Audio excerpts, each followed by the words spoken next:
So, hello everyone and welcome back to The Southern Biker, and today we're answering a question. Why did I buy a 2013 Triumph Street Triple?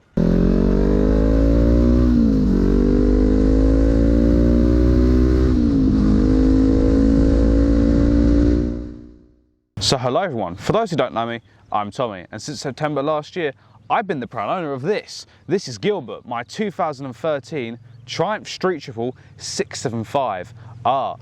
And today, I thought I'd talk to you about why I actually bought this thing. So let's go over my riding history first. Before this, I've had two bikes, both of them being Honda CBFs. The first one being a 125, as you would imagine, that one being a 21 model. And after that, I had a 500F, that one being a 2016.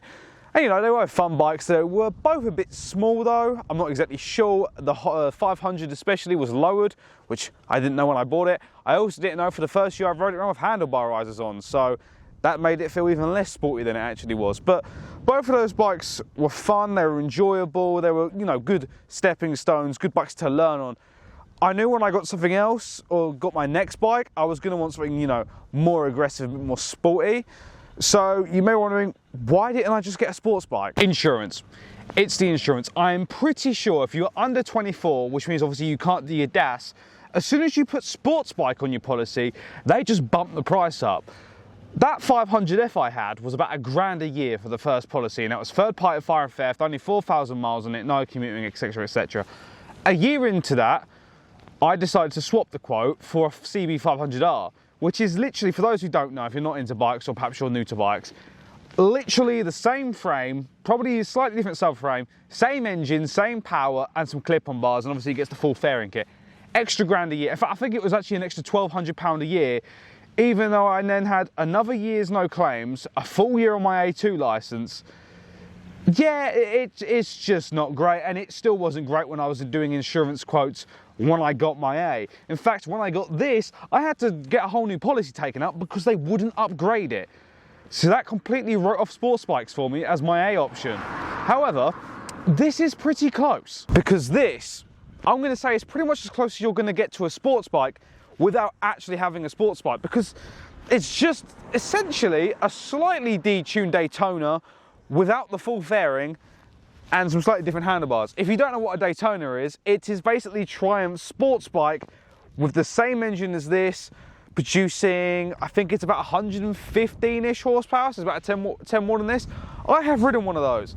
It was brilliant. Cue a clip of me getting very scared.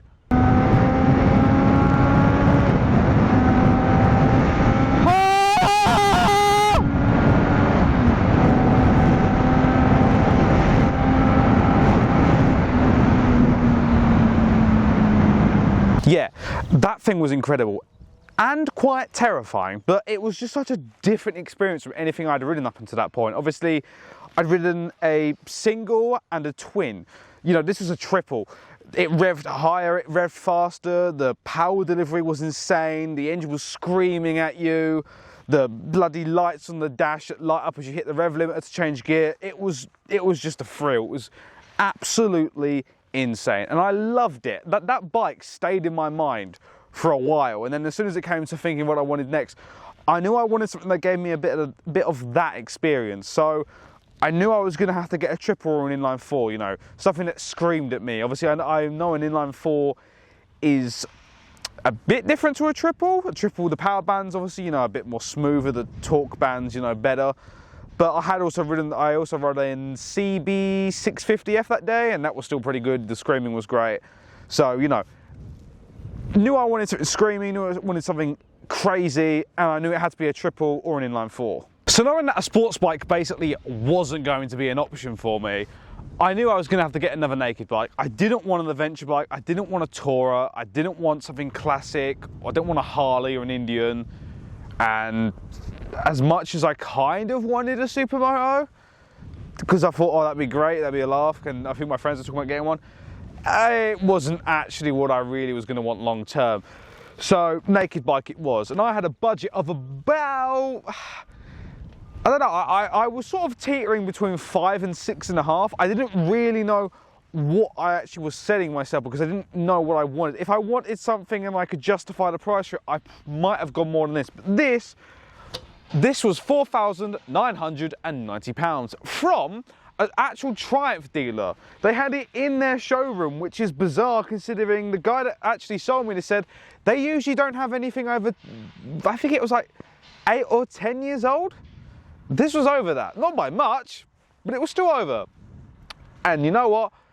This thing is worth every penny I paid for it. And that's simply because it does give me that thrill. It gives me pretty much everything that Daytona made me experience. I mean, no surprise, it's a naked Daytona. Like I said, same engine, slightly less powerful, same dash. I think the fuel tank's even the bloody same. So it's not really a surprise, but what else could I have looked at? What else was I looking at? Because this wasn't the only thing that entered my mind. There was also MT-09 was high on the list. I wanted to somehow believe getting a ZX4RR because it was only a 400, it would bring down the insurance, but they were actually out of budget because they were, you know, they're quite new. So yeah, this MT-09, I'm trying to remember now what I wanted. Oh, and a GSX-S 750, they were like the top three. I mean, a Duke entered my mind, but then again, I was going back to a twin. I didn't really want a twin. The CB650R is an option, but I'd ridden in the air. From what, it was great. I don't know, there wasn't the low-end punch of the triple, and I didn't really want another Honda, so that sort of just left me looking towards, back again, MT-09, GSX S 750. I have to try and remember that, I've got to be honest. So why did I end up with this over the other two? 3 reasons, to be honest. 1, these were just more locally available to me. There was more of them on the market. 2, I think it just looks better than the other two, especially in this paint job, which you only get if you get the R. But the only difference between the normal 675 and the R, as far as I'm aware, is just suspension. Like, it's not more powerful, it's just suspension's different. And I think you might get better brakes, I'm not sure, but then obviously you get the better paint. There is a motorbike coming past. Lovely. And number 3, this just came up at the right time. I saw this come up, looked at it, thought, I really like the colour. It's with a main dealer as well, so I'll get a good warranty with it. And yeah, it just seemed to fit the bill. It was less than, just under £5,000. It only had about 6,000, 7,000 miles on it. Yeah, it just spoke to me. I looked at it, I went, yeah, that's the one I want. I hadn't looked at anything else and thought the same, especially with the MT-09s. I wasn't sure what, I didn't want a first gen. I liked the second gen, I think it is, with the Fox eyes, as they call it, but I didn't like the dash in it because it's off center and it's minuscule. And I just knew what I was going to be getting into with one of these. I guess that's a 4th reason, but I digress. So yeah, that's why I ended up with one of these. There are, of course, other factors that played into my decision with, you know, this being a naked and not a sports bike. It's going to be more comfortable for longer riding because I do actually plan to go touring and camping more this year, unlike last year where I said I would and then didn't.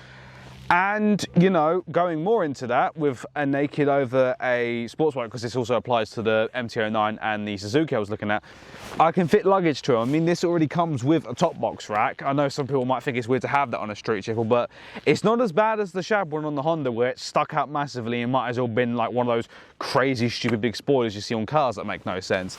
That's pretty reserved, although it is a weird make, and I'm not sure if I'll swap it out for something else eventually.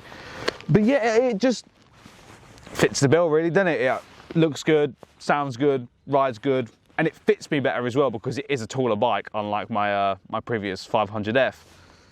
But of course, there's the big thing about this bike that you've probably already twigged because I mentioned it earlier. The things that these are bloody known for.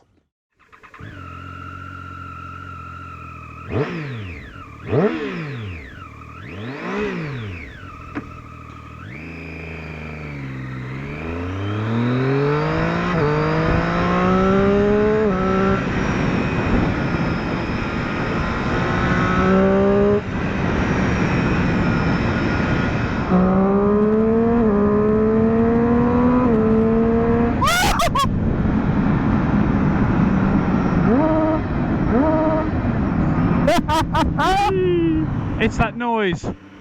It is always the noise that excites me the most about this thing. Oh, hang on. Let them know there's police, I just went past.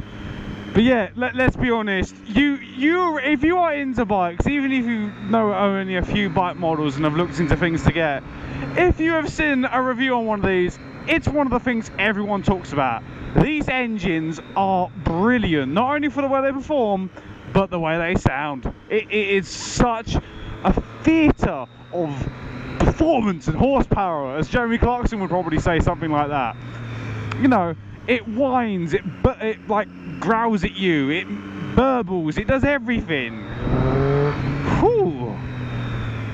Even, you know, no matter whether it's a Daytona, a street triple, or even the latest 765, the triples sound great. Everyone has always praised Triumph for their triples, and you know, I've always been someone that is quite easily excited or motivated by music and, you know, interesting sounds and noises. So this is brilliant, this is perfect.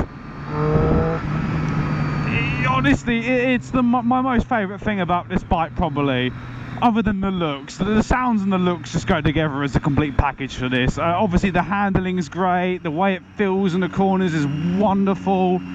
Like, I can't really fault this bike for much, to be honest. But yeah, it's such an enjoyable thing to ride. It is basically, oh my god, look at that. It's basically a mobile theatre, a mobile performance that I was going to say an orchestra, but orchestra is, you know, what makes it sound like. You are in control of it, and it's all at your fingertips, if that makes any sense at all. Anyway, I think that's pretty much all I've got to say about why I bought this. I hope you enjoyed the video and found it somewhat interesting, and hopefully I've made a bit of sense. If not, let me know in the comments. But that'll be it for now. I'm going to go enjoy this bike some more on the way home, and I'll see you in the next video. Ta-ta!